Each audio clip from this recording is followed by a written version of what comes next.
நண்பர்கள் எல்லாருக்கும் வணக்கம். இன்றைக்கி வந்து நம்ம என்ன பார்க்க போகிறோம்னு பார்த்தீங்கன்னா, நம்ம டிஎன்பிஎஸ்சி சிலபஸில் பொது தமிழ் டாப்பிக்கில் வந்து நம்ம தமிழ் அறிஞர்கள் ஸோ அவங்கள பற்றி வந்து நம்ம வீடியோஸ் வந்து நம்ம கொடுத்துட்ருக்கோம். ஸோ இன்றைக்கி வந்து நம்ம யாரை பற்றி பார்க்க போகிறோம்னு பார்த்தீங்கன்னா, உவே சாமிநாதன்.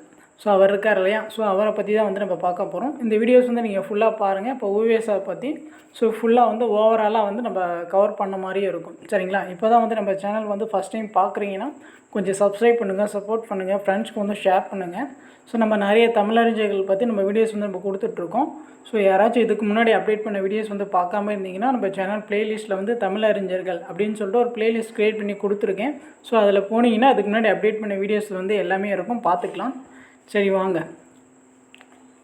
ஸோ இன்றைக்கி உவேசா பற்றி பார்ப்போமா? சரி, அவருடைய முழு பேர் வந்து என்னன்னு பாருங்கள். ஆல்ரெடி வந்து எக்ஸாமில் வந்து ஒரு டைம் கேட்டிருக்காங்க. இந்த உவேசா இருக்கா, இந்த உவேசாவுடைய ஃபுல் ஃபார்ம் என்ன அப்படின்னு சொல்லிட்டு ஆல்ரெடி ஒரு டைம் எக்ஸாம்ஸில் வந்து கேட்டிருக்காங்க. ஸோ என்னன்னு பாருங்கள். உத்தம தானபுரம் வேங்கட சுப்புவின் மகன் சாமிநாதன். ஸோ இது ஃபுல் ஃபார்ம் வந்து நல்லா பார்த்து வச்சுக்கோங்க. ஸோ அவருடைய இயற்பெயர் என்னென்னு பாருங்கள். ஸோ வேங்கட ரத்தினம். ஸோ அதுதான் பார்த்திங்கன்னா அவருடைய உண்மையான பேர். சரிங்களா? ஸோ அவருக்கு வந்து ஆசிரியர் வைத்த பேர் என்னன்னு பார்த்தீங்கன்னா சாமிநாதன். இப்போ உவேசாவோட ஆசிரியர் யாருன்னா நமக்கு வந்து மேக்ஸிமம் எல்லாருக்குமே தெரியும். ஸோ மகாவித்வான் மீனாட்சி சுந்தரம். ஸோ மகாவித்வான் மீனாட்சி சுந்தரம் தான் வந்து இந்த வேங்கட ரத்தினம் இருக்கார் இல்லையா, ஸோ அவருக்கு வந்து சாமிநாதன் அப்படின்னு சொல்லிட்டு பேர் வச்சுருப்பார். சரிங்களா? அது வந்து கரெக்டாக வச்சுக்கோங்க. ஸோ உவேசாவுக்கு வந்து சாமிநாதன் என்ற பெயர் வைத்தது வந்து யாருன்னு பார்த்தீங்கன்னா அவருடைய ஆசிரியர் மகாவித்வான் மீனாட்சி சுந்தரம். அவர் தான் வந்து வச்சுருப்பார். சரிங்களா? ஸோ இவரை உவேசா வந்து நம்ம தமிழ் தாத்தா அப்படின்னு சொல்லுவோம். ஸோ எதுக்கு வந்து இப்படி சொல்கிறேன்னு பார்த்தீங்கன்னா, அவர் ஓலைச்சுவடிகள்லாம் இருக்கு இல்லையா, ஸோ அந்த ஓலைச்சுவடிகள்லாம் எடுத்து வந்து இவர் பதிப்பிச்சிருப்பார். ஸோ அதனால் வந்து தமிழ் மீது வந்து நிறைய பற்று கொண்டதுனால ஸோ இவர் வந்து நம்ம தமிழ் தாத்தா அப்படின்னு சொல்லிட்டு நம்ம செல்லமாக சொல்லுவோம். ஸோ அவருடைய வாழ்க்கை வரலாறு பார்த்திங்கன்னா அவருடைய வாழ்க்கை வரலாறு வந்து ஸோ என்னன்னு பார்த்துக்கோங்க. என் சரிதம். சரிங்களா?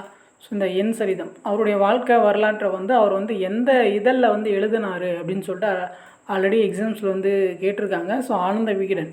ஸோ அந்த இதழில் தான் வந்து உவேசா வந்து அவருடைய வாழ்க்கை வரலாறான என் சரிதம் ஸோ இந்த தலைப்பில் வந்து எழுதியிருப்பார். ஸோ கரெக்டாக பார்த்துக்கோங்க என்ன தலைப்பு, ஸோ எந்த இதுன்னு சொல்லிட்டு நல்லா பார்த்துக்கோங்க. ஸோ அவருக்கு கொடுத்த பட்டங்கள்லாம் வந்து என்னன்னு பாருங்கள். ஸோ மகோபாத்தியாயா, திராவிட வித்யாபூஷணம், அப்புறம் வந்து தாஷினாத்தியா கலாநிதி. ஸோ இந்த பட்டங்கள்லாம் பார்த்துக்கோங்க.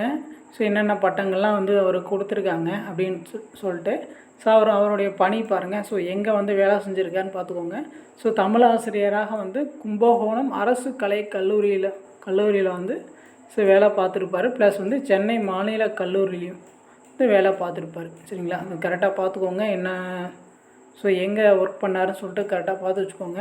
ஸோ அவர் பார்த்திங்கன்னா அவருக்கு வந்து சென்னை பல்கலைக்கழகம் வந்து 1932 வந்து ஸோ டாக்டர் பட்டம் வந்து அவருக்கு கொடுத்துருப்பாங்க.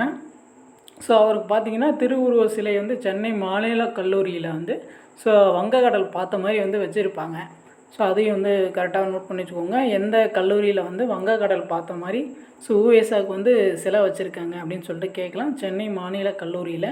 ஸோ உவேசா நூல் நிலையம் வந்து எங்கே இருக்குதுன்னு பார்த்துக்கோங்க. பெசன் நகர். ஸோ திருவான்மியூர் சென்னையில் தான் இருக்குது. ஸோ எந்த ஆண்டு அமைச்சாங்கன்னு பார்த்துக்கோங்க. 1942. சரிங்களா? ஸோ பார்த்திங்கன்னா இவருடைய தமிழ் பணிகளை பாராட்டிய வெளிநாட்டு ஆளுநர்கள் வெளிநாட்டு அறிஞர்கள் வந்து யாருன்னு பார்த்தீங்கன்னா ஜி போப்பும் சூழியல் வின்சோனும். இவங்க 2 பேர் தான். சரிங்களா? ஆல்ரெடி வந்து எக்ஸாம்ஸில் வந்து அடிக்கடி கேட்டிருக்காங்க. ஸோ எல்லாமே பார்த்திங்கன்னா முக்கியமான பாயிண்ட்ஸ் எடுத்து நியூ புக்கு ஓல்டு புக் எல்லாமே கவர் பண்ணி தான் வந்து நான் கொடுத்துருக்கேன். ஸோ நம்ம எக்ஸாம் பாயிண்ட் ஆஃப் வியூவில் வந்து என்ன வேணுமோ ஸோ எல்லாமே கொடுத்துருக்கேன். நீங்கள் வந்து கரெக்டாக பார்த்துக்கோங்க. ஸோ உங்களுக்கு ரிவிஷனுக்கு வந்து ரொம்ப யூஸ்ஃபுல்லாக இருக்கும். இப்போ பார்த்திங்கன்னா நடுவண் அரசு நம்ம மத்திய அரசு இருக்கு இல்லையா, ஸோ உவேசாவுக்கு வந்து எந்த ஆண்டு வந்து அஞ்சல் தலையை வெளியிட்டாங்க அப்படின்னு சொல்லிட்டு கேட்டாங்கன்னா ஸோ 2006 தான் வந்து வெளியிட்டிருப்பாங்க. உவேசாவுடைய காலங்கள் பாருங்கள். ஸோ எப்போது அவர் வாழ்ந்த காலம் வந்து பாருங்கள். ஸோ 19/2/1855 முதல் ஸோ 28/4/1942 வரைக்கும் வந்து வாழ்ந்திருக்காரு. ஸோ அவருடைய சிறப்பெல்லாம் பாருங்கள். அவர் ஒரு ஆசிரியர் இருந்திருக்காரு. அவர் வந்து புலமை பெருங்கடல் அப்படின்னு சொல்லிட்டு நம்ம சொல்லுவோம். ஸோ அவர் ஒரு சிறந்த எழுத்தாளர், பதிப்பாசிரியர். ஸோ அதுக்கப்புறம் வந்து பார்த்திங்கன்னா இதுதான் வந்து ரொம்ப முக்கியமான பாயிண்ட்டு நோட் பண்ணி வச்சுக்கோங்க. ஸோ ஊவேசா பதிப்பித்த நூல்கள்லாம் வந்து கரெக்டாக பார்த்துக்கோங்க. ஸோ என்னென்னு சொல்லிட்டு ஆல்ரெடி வந்து எக்ஸாம்ஸில் வந்து கேட்டிருக்காங்க. ஸோ 8 தொகையில் வந்து எத்தனை நூல்கள் 8 தொகை நூல்கள் எல்லாமே வந்து பதிப்பிச்சிருப்பார். ஸோ ப்ளஸ் 10 பாட்டு நூல்களையும் வந்து எல்லாமே பதிப்பிச்சிருப்பார். ஸோ அதுக்கப்புறம் பாருங்கள் சீவக சிந்தாமணி, சிலப்பதிகாரம், ஸோ மணிமேகலை, ஸோ இந்த நூல்கள்லாம் வந்து பதிப்பிச்சிருப்பார். அடுத்து பார்த்திங்கன்னா புராணங்களில் வந்து ஒரு 12 வகையான புராணங்களை வந்து பதிப்பிச்சிருப்பார். ஸோ உலாவில் வந்து ஒரு 9 வகையான உலாவையும் வந்து பதிப்பிச்சிருப்பார். ஸோ கோவையில் வந்து 6, ஸோ தூதில் வந்து 6, வெண்பா நூல்கள் வந்து ஒரு 13, ஸோ அந்தாதி வகையில் வந்து 3, ஸோ பரணி நூல்களில் வந்து 2, மும்மணி கோவையில் 2, இரட்டை மணி மாலையில் 2, பிற பிரபந்தங்கள் வந்து ஒரு 4 வந்து பதிப்பிச்சிருப்பார். கரெக்டாக நோட் பண்ணி வச்சுக்கோங்க. ஸோ அவர் பதிப்பித்த நூல்கள்லாம் வந்து கரெக்டாக பார்த்துக்கோங்க. அப்புறம் அடுத்தது பாருங்கள். ஸோ ஊவேசா நினைவு இல்லம் ஸோ எங்கே இருக்குது அப்படின்னு சொல்லிட்டு கேட்கலாம். ஸோ ஆல்ரெடி வந்து கேட்டிருக்காங்க. ஸோ ஊவேசா நினைவு இல்லம் எங்கே இருக்குதுன்னு பார்த்தீங்கன்னா உத்தமதானபுரம், அது வந்து எந்த ஒரு டிஸ்ட்ரிக்டில் இருக்குது, மாவட்டத்தில் இருக்குது அப்படின்னு சொல்லிட்டு பார்த்துக்கோங்க. திருவாரூர் மாவட்டத்தில் வந்து இருக்குது. ஸோ அதுக்கப்புறம் வந்து ஊவேசா இலக்கிய கட்டளை உயிர் மீட்சியும் வந்து இங்கே வந்து இருக்குது. சரிங்களா?